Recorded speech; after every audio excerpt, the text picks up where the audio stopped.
안녕하세요. 저는 30대 초반의 여성입니다. 결혼한 지 2달밖에 안 된 시점에서 이런 말도 안 되는 일 때문에 이혼까지 하게 될 거라곤 상상조차 해본 적 없습니다. 그리고 그런 일이 다른 사람도 아니고 저에게 일어날 거라고 생각해 본 적도 없어요. 남편과 저는 채팅으로 만났습니다. 제가 성격이 내성적이라서 사람들과 잘 어울리지 못합니다.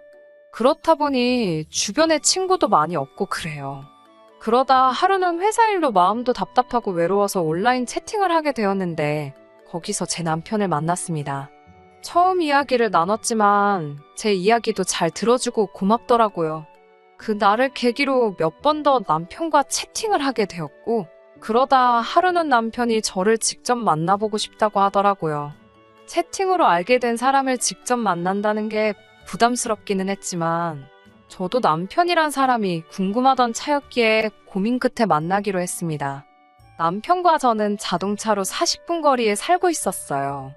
실제로 만나니 마치 오래된 친구를 만난 것처럼 반갑기도 하고 설레기도 하고 그렇더라고요. 그리고 그날 이후로 저희는 연인이 되었습니다.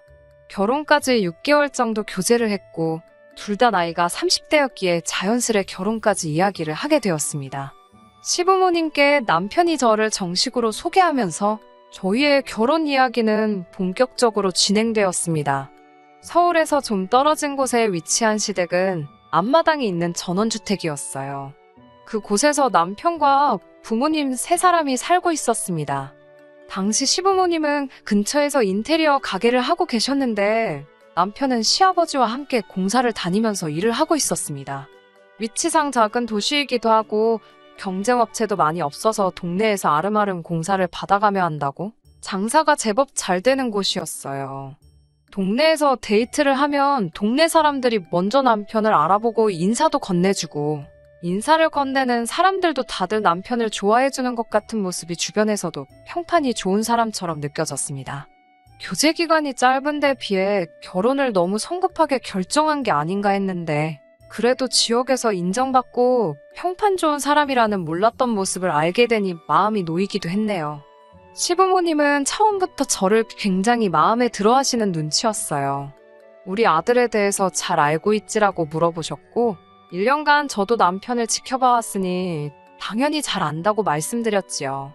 하지만 그 안에 얼마나 많은 의미가 포함되어 있던 건지 그때는 미처 눈치채지 못했습니다. 그리고 저는 어려서 부모님을 불의의 사고로 잃고 그 이후로는 이모의 손에서 자랐습니다. 그러다 20살이 넘으면서 바로 독립을 했어요. 이모에게도 이모의 가족이 따로 있었고 아무리 친자식처럼 대해주셔도 제 스스로 눈치 보는 걸 멈출 수가 없었거든요. 아무튼 그렇게 나와 산 세월이 10년인데 그동안 서럽고 외로운 순간도 많았습니다. 그런 저에게 남편은 일단 먼저 같이 살지 않겠냐고 물었습니다. 남편은 자기 명의로 아파트도 있다면서 저에겐 몸만 오면 된다고 했어요. 시부모님도 결혼식이야 차차하면 되는 거 아니냐고 일단 살림부터 합쳐서 한 식구로서 정부터 들자고 그러셨습니다. 저는 반신반의하면서도 기쁜 마음을 감출 수가 없었습니다. 드디어 저도 제 가족을 갖게 된다는 그런 설레임도 있었으니까요. 다행히 남편 아파트 근처에 사람을 뽑는 회사가 몇 군데 있었기에 저는 다니던 회사를 그만두고 이직을 하게 되었습니다. 남편은 어차피 이렇게 된 거 아예 관두고 살림만 하는 건 어떠냐고 묻더라고요. 돈은 자기가 넉넉히 벌어다 줄 테니 저에겐 살림하고 앞으로 생길 육아에만 집중하면 좋을 것 같다고요. 하지만 저는 이모랑 살면서 사람이 가진 게 없으면 얼마나 고생인지 몸소 겪고 배웠기 때문에 그 말만큼은 남편이 원하는 대로 해줄 수 없었습니다.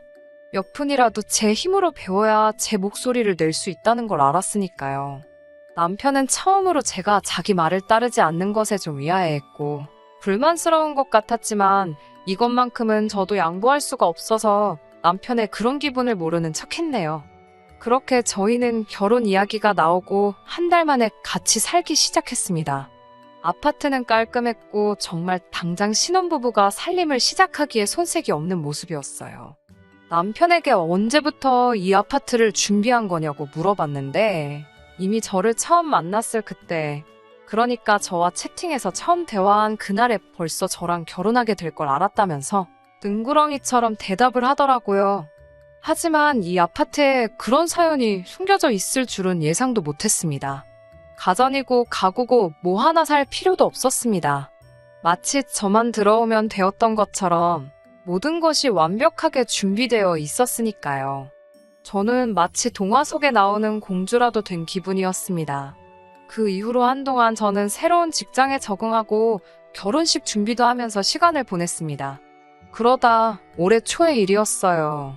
친구들하고 술을 마시러 나간 남편이 아무리 기다려도 들어오지를 않더라고요. 핸드폰도 두고 나간 상태였고요. 워낙 흉흉한 뉴스가 많이 나오던 시기라 어쩔 수 없이 남편을 찾아 나섰습니다. 집 근처에서 만난다는 건 알고 있었고 남편이 자주 가는 몇 군데 술집도 알고 있었기에 서울에서 김서방 찾기처럼 어려운 일은 아니었습니다. 남편이 자주 가던 술집을 연거푸 4곳을 돌아보고 여기만 마지막으로 확인하고 가자라는 심정으로 들린 곳에서 남편을 찾을 수 있었습니다. 저도 몇 번 봤었던 중학교 동창이라는 친구와 술이 떡이 되게 마셨더라고요. 무슨 술을 이렇게 마셨냐고 그러니까 그 동창이라는 친구가 혀는 반쯤 풀려서는 제 남편이 이제 키워줄 여자도 생겼고 이제 다 됐다며 잘된 일이라고 기분이 좋다고 하는 거예요. 키워줄 여자라는 게 무슨 소린가 싶어서 저게 대체 뭔 이야기를 하는 거냐고 물으니 남편이 헛소리라며 손을 내젓고는 화장실 간다며 자리를 떴어요. 저는 뭔가 쎄한 느낌이 들어서 다시 말해보라니까 남편 동창이라는 사람이 알고 보면 참 불쌍한 애라고 잘 키워주라고 그러더라고요. 그러더니 테이블에 머리를 쳐박고 기절을 해버렸습니다. 저는 일단 택시를 불러 남편 친구를 보내고 어찌저찌하여 저도 남편을 데리고 집에 돌아왔습니다. 남편은 말 그대로 떡실신을 해서 잠을 자고 있었고 저는 그 친구한테 들은 이야기 때문에 기분이 찜찜했습니다. 남편이 일어나면 물어봐야겠다고 생각하면서도 쉽게 잠을 이룰 수는 없었고요. 그리고 다음날 아침 술에서 깨 꿀물을 찾는 남편에게 어제 제가 들은 이야기를 물었습니다. 순간 남편은 놀란 토끼 눈을 하더니 지금 무슨 소리를 하는 거냐며 되묻더라고요. 그래서 제가 뭐 키워줄 사람이라든가 알고 보면 참 불쌍한 애라던가 그러더라면서 혹시 나한테 뭐 숨기는 거 있냐고 다시 물었어요. 그러자 남편은 엄청나게 짜증스러운 표정으로 무슨 소리를 하는 거냐며 저에게 드라마를 너무 많이 본 거 아니냐고 그러더라고요. 그냥 자기 친구가 술 먹고 자기를 저에게 잘 부탁한다고 하는 이야기를 뭐를 그렇게 이상한 방향으로 상상해서 확대 해석하냐고 화를 내면서요. 저에게 처음으로 화를 내던 모습이 어색해서 더 의심이 갔지만 저도 그때는 무슨 증거가 있는 것도 아니고 무작정 아니라는데 남편을 추궁할 수도 없으니 미안하다고 했습니다. 남편의 해명이 그럴싸하게 들렸던 것도 한몫했어요. 남자는 결혼하면 애라고들 하잖아요. 그러니 남편과 결혼하는 저에게 키워달라는 표현을 썼을 수도 있겠구나 생각하고 짚고 넘어갔어야 했을 그 발언을 심각하게 받아들이지 않고 회피해버리고 말았습니다. 그렇게 어영부영하다가 결혼식 당일이 되어버렸고 저도 어느새 그날 일은 잊고 살고 있었습니다. 결혼식은 아무런 문제 없이 진행되었어요. 저희 이모가 오셔서 혼주석을 빛내주셨고 하객이 많지 않을 며느리를 배려해주신다면서 결혼식도 소규모로 진행하셨습니다. 물론 이것도 말만 저를 위한 거였다는 걸 이제는 알게 되었지만 그때는 모든 것이 저를 위해 배려를 해주는 것 같다는 생각에 그저 감사하고 고맙게만 느껴졌네요. 결혼식을 올리고 나서 신혼여행은 시국인지라 제주도로 다녀왔습니다. 신혼여행을 다녀오고 집에 짐을 풀게 되니 그제서야 제가 결혼했다는 게 실감이 나더군요. 함께 지내기 시작한 지도 벌써 몇 달이 된 집이었는데도 새롭게 느껴졌습니다. 저는 저에게도 드디어 평범하고 안정적인 제 가정이 생겼다는 사실이 마치 제가 세상에 새로 태어난 것만큼 기뻤습니다. 하지만 이 기쁨은 오래가지 못했습니다. 신혼여행을 다녀오고 며칠 되지 않았을 때예요. 시부모님이 저녁을 같이 먹자며 시댁에 오라고 하셨습니다. 이미 저희가 결혼하기 전에도 종종 식사를 같이 하자며 부르신 적이 있었기 때문에 별 생각 없이 저녁 식사를 하는가 보다 하고 남편과 시댁으로 향했어요. 하지만 그날만큼은 남편이 제 손을 꼭 잡으며 무슨 일이 있어도 오래오래 자기 곁에 있어줄 거냐고 묻더라고요. 그런 바보 같은 질문이 어디 있냐며 당연하다고 대답을 해줬고요. 그리고 곧 시댁에 도착했습니다. 저희 왔다고 현관을 열고 들어서는데 아기 우는 소리가 들렸습니다. 시댁에서 아기 우는 소리가 들리니 저는 순간 당황하고 놀랄 수밖에 없었지요. 시댁에는 저희 말고도 손님이 한 명 더 있었습니다. 제 또래의 여자였는데 아이는 그 여자가 데려온 것 같았어요. 그러더니 저를 보고 꾸벅 인사를 하더군요. 그리고 곧 저는 충격적인 이야기를 듣게 되었습니다. 시부모님은 저에게 이렇게 인사를 시키는 게 맞는지는 모르겠지만 그래도 애엄마니까 한 번은 보는 게 좋지 않겠나 싶어서 자리를 만들었다고 하셨습니다. 무슨 상황이 어떻게 돌아가는지 도통 알 수가 없었어요. 그 여자는 저에게 연신 고개를 숙이며 앞으로 잘 부탁드린다고만 했습니다. 남편에게 이게 무슨 상황이냐고 물었더니 그제서야 남편은 저에게 미리 말해주지 못해 정말 미안하다면서 사실 저 여자는 저를 만나기 전 만나던 전 부인이라고 그러더라고요. 제가 그게 무슨 소리냐고 그런 이야기는 없지 않았냐고 물었습니다. 얼마 전 동사무소에서 가족관계 증명서랑 기타 여러 서류를 뗐을 때도 그런 건 보지도 못했고요. 그러자 남편이 말하기를 동거를 했던 사이, 그러니까 혼인신고는 올린 적은 없지만 사실혼 관계였던 사이라고 합니다. 그런데 여자가 임신을 했다는 걸 서로 알지 못한 상태에서 헤어졌고 다른 사람을 만났답니다. 남편은 저를 만났고 그 여자도 새로운 남자를 만난 거지요. 그런데 그 남자가 처음부터 애는 못 받아준다고 해서 지우려고 했다는 거예요. 하지만 저희 시부모님과 남편은 제발 낳아만 달라고, 그러면 우리가 뒷일은 책임지겠다며 경제적인 지원을 해주고 있었답니다. 그리고 이제 그 여자가 아이를 낳았으니 저더러 키워달라더군요. 그 여자는 남자가 기다리고 있어서 이제 나가봐야 한다며 눈물 콧물을 제 앞에서 흠뻑 흘리고 가끔 소식 좀 전해달라며 먼저 자리를 떴습니다. 누구 하나 못되게 말하는 사람이 없었고 모두가 서로에게 미안해했지만 저에겐 다 이기적인 사람들로만 보였습니다. 저는 아무것도 잘못한 게 없는데 갑자기 남의 애를 떠안게 생겼으니 황당해서 눈물도 안 나왔습니다. 제가 시어머니께 그래서 저더러 이 아이를 키우라는 거냐고 다시 물었습니다. 그러자 남편도 어차피 아이는 어려서 아무것도 기억을 못할 테니까 처음부터 우리가 친부모라 생각하고 키우면 되지 않겠냐고 그래요. 그 말을 듣는데 제가 너무 황당해서 당신은 친아빠가 맞으니까 상관이 없지만 나는 뭐가 되냐고 소리를 질렀습니다. 제가 소리를 지르고 있으니 남편 곁에 있던 시어머니도 그동안 그래서 우리가 너한테 아무것도 바라는 것 없이 며느리로 받아주지 않았냐고 그러십니다. 우리가 가족도 없고 가진 것도 없는 별 볼 일 없는 너를 며느리로 받아들이고 그렇게 아낀 건 다 제 마음씨 하나만 보고 그런 거라면서 당신들을 실망시키지 말아달라고 하셨습니다. 어찌나 뻔뻔하고 황당한 소리를 얼마나 당당하게 하던지 어이가 없어서 헛웃음이 다 나오더라고요. 아이는 불쌍하지만 세 사람이 알아서 키우던 말던 하라고 저는 못한다고 딱 잘라서 말했습니다. 그러자 이번엔 시아버지까지 나서서 이미 혼인신고까지 다 앞마당에 그렇게 막무가내로 못한다고 나오면 저한텐 뭐가 좋을 것 같냐고 그러시더군요. 이렇게 이혼해봤자 이혼녀밖에 더 되냐면서 저더러 속상한 건 알겠지만 좋은 게 좋은 거 아니겠냐고. 이렇게 된 거 마음 크게 먹고 좋은 엄마 한번 해보라고 하셨습니다. 어차피 너도 나중 가면 네 배 아파서 애 낳을 거 아니냐며 연습한다 생각해보라고요. 나중 가서 아들 못 낳아서 우리한테 미움 사지나 말고 시작부터 대를 이어줄 아들 가지고 시작하는데 그게 저한테는 믿지는 장사가 아니라고 설득하더라고요. 남편의 해명도 시어머니의 억지도 어이가 없었지만 시아버지의 발언은 정말 웃음도 안 나올 정도였고 제가 아주 사기꾼들에게 속아서 밟아도 아주 커다란 똥을 밟았구나 하는 생각밖에 없었어요. 저는 차라리 이혼녀가 될지언정 남의 애는 못 키워준다고 이혼하자고 그랬습니다. 그리고 이혼녀 되면 저만 되냐고 남편도 이혼남 되는 건 똑같다고 한마디 했고요. 거기에 애까지 딸렸으니 볼만하겠다고 한마디 쏘아붙였습니다.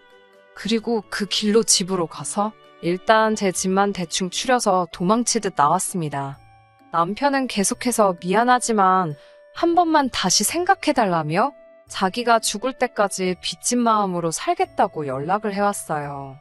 하지만 저도 비록 남은 아니지만 그래도 다른 사람 손에서 자랐기 때문에 압니다. 그건 키우는 사람도 그 안에서 자라는 사람도 좋을 수가 없거든요. 당장은 갈 곳이 없어서 이모의 집으로 향했습니다. 저에겐 진짜 친정은 아니었지만 이모는 저를 따뜻하게 맞아주셨고 자초지종을 듣고 마치 자기 일인 것처럼 저를 위해 화내주셨어요. 이모의 인맥을 통해 이런저런 사람을 소개받게 되고 그러던 와중에 이 사건으로 혼인무효 소송을 할 수 있다는 사실을 알게 되었습니다. 그리고 어려운 시간이었지만 결국 남편과 시댁이 의도적으로 사실혼과 자녀가 있음을 숨겼다는 결정적인 증거들이 있었기 때문에 법원에서는 제 손을 들어주었고 큰 금액은 아니지만 위자료도 받을 수 있었습니다. 남편과 시댁에서는 저에게 이렇게까지 했어야 했냐며 정말 사람 잘못 봤다고 비로소 속내를 드러내더군요. 장장 1년간 꿈 같은 일을 겪고 나니 몸도 마음도 많이 지쳤습니다. 그래서 지금은 이모 집에서도 나와서 아예 저랑은 상관없는 전혀 다른 동네까지 내려와서 저의 과거를 알고 있는 모든 사람들과 소식도 끊고 쉬엄쉬엄 지내고 있어요. 얼마 전에 전 남편에게서 연락이 왔습니다. 가끔씩 연락이 오고는 했지만 제가 대답하거나 답장을 보낸 적은 한 번도 없었거든요. 자기는 어떻게 지내고 있는데 저는 어떻게 지내고 있냐는 그런 안부의 뜻이 담긴 심심한 연락들이었습니다. 그런데 얼마 전에는 자신의 근황이라며 저에게 연락을 해왔어요. 처음으로 그 사람에게 답장을 하게 되었습니다. 말로는 결국 아이는 시부모님이 키우게 되었는데 가끔씩 아이의 소식이라도 알려달라던 생모인 그 여자는 아이를 그때 시댁에게 맡긴 바로 그날부터 전화번호도 바꾸고 도통 연락이 되지 않고 행방이 묘연한 상태라고 하네요. 그날에는 모두의 앞에서 아이에게 엄청 애착이 있는 듯 연기하더니 애초에 시부모님에게서 받을 위자료와 경제적 지원만을 노리고 그렇게 애만 낳아주고 돈만 잔뜩 챙겨서 잠적을 해버린 거예요. 아무튼 친모가 행방이 묘연한 상태라서 어떻게 해보려고 해도 그 아이를 자기 호적에도 올릴 수가 없어서 고민이라고 하더군요. 남편이 제게 연락을 해오는 이유도 단 하나입니다. 이제 자기 부모가 애를 키우게 되었으니 저도 아무런 문제 없는 것 아니냐고. 그러니 다시 자기한테 돌아와 달라고 하는 겁니다. 애가 무슨 잘못이 있냐며 적어도 자기 호적에는 올려주고 싶다고요. 그래야지 나중에 학교도 보내고 할 텐데 하면서 말입니다. 아이가 있다는 사실을 저에게 속였을지언정 우리가 함께한 그 시간들은 거짓이 아니지 않느냐고. 애는 앞으로 부모님이 키울 테니 둘이서 행복하게 살자고 저의 마음을 돌려보려 애를 쓰더군요. 열차 다 떠나고 나서 후회해봤자 소용없는 것 아니냐고 웃기는 소리 하지 말라고 했습니다. 너네 부모가 언제 마음이 바뀌어서 그 애를 떠넘길지 누가 아는 이야기냐고. 그때야 제가 멍청하게 속아 넘어갔지만 절대 두 번은 당하지 않는다고 말해줬어요. 끝까지 저에게 울며불며 자기를 위해서라도 돌아와 줄 수 없냐고 빌던 남편을 매몰차게 끊어냈습니다. 한 번이라도 다시 연락하면 어떻게든 너에게 숨겨둔 자식이 있다는 사실을 사람들이 전부 다 알게 만들어버리겠다고. 어떻게 나처럼 눈이 멀어서 너 같은 놈과 결혼하는 사람도 두 번 다시 없도록 해주겠다고 으름장을 놓았어요. 제가 대답을 한 그때부터 더 이상 전 남편에게서는 연락이 오지 않고 있는 상황입니다. 정말 자기 앞으로 혼사길이 막힐까봐 겁을 먹은 것 같네요. 전 남편 말대로 아이한테는 무슨 죄가 있겠어요. 저도 저희 부모님 돌아가시고 이모 밑에서 자라오면서 부모 없이 자라는 서러움 누구보다 더 잘 알고 있습니다. 그래도 그런 싸구려 동정심에 지금도 손해본 제 인생을 굳이 더 갈아 넣어가며 희생해줄 이유가 없다고 생각합니다. 차라리 결혼하기 전에 사실대로 말해줬다면 아마 결과는 똑같았겠지만 그래도 조금이라도 고민을 해보지 않았을까요? 저랑은 피 한 방울 섞이지 않은 남인데 남 걱정해줄 때가 아닌 것 같네요. 더 이상 제가 관여할 일도 아닌 것 같으니 애는 불쌍하지만 알아서 잘 하라고 하고 저도 그것 때문에 꼬일 대로 꼬인 저부터 잘 살고 봐야겠습니다. 끝까지 들어주셔서 감사합니다. 오늘의 사연은 여기까지입니다. 구독과 좋아요, 알람 설정 부탁드리고 더 좋은 사연으로 다시 찾아뵙겠습니다. 감사합니다.